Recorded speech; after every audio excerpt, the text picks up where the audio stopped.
જો 10 લાખથી વધારે તમારા સેવિંગ એકાઉન્ટમાં તમે કેશ ડિપોઝિટ કરશો તો તમારી બેંક છે એ ઇન્કમ ટેક્સ ડિપાર્ટમેન્ટને ઇન્ફોર્મ કરશે કે આ અકાઉન્ટમાં 10 લાખથી વધારે આખા વર્ષમાં ડિપોઝિટ થયા છે. તો ઇન્કમ ટેક્સ ડિપાર્ટમેન્ટ છે એ ચેક કરશે કે ભાઈ 10 લાખનું સોર્સિસ ઓફ ઇન્કમ શું છે, તમે આ ઇન્કમ ટેક્સમાં બતાવી છે કે નહીં.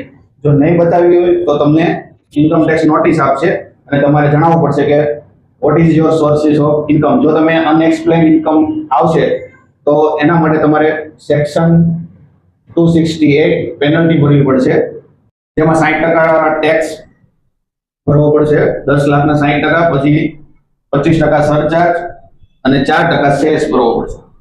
અને બીજું કે અનએક્સપ્લેન મની છે એનું 200% પેનલ્ટી ભરવી પડશે. એટલે બધું મેળવીને તમારે 25 થી 30 લાખ અંદાજિત પેનલ્ટી સાથે ભરવા પડશે. માટે ગમે તે ટ્રાન્ઝેક્શન કરતા પહેલા તમારા સીએ ને સાથે કન્સલ્ટ કરો. અને બીજું કે તમારે કોઈ પણ ઇન્કમ ટેક્સ કે જીએસટી નો રૂલ્સ કોઈ પ્રશ્ન હોય એના વિશે તો તમે કોમેન્ટમાં લખીને તમારો પ્રશ્ન રજૂ કરી શકો છો. હું એના વિશે વિડીયો બનાવીશ જેથી તમને જાણકારી મળે.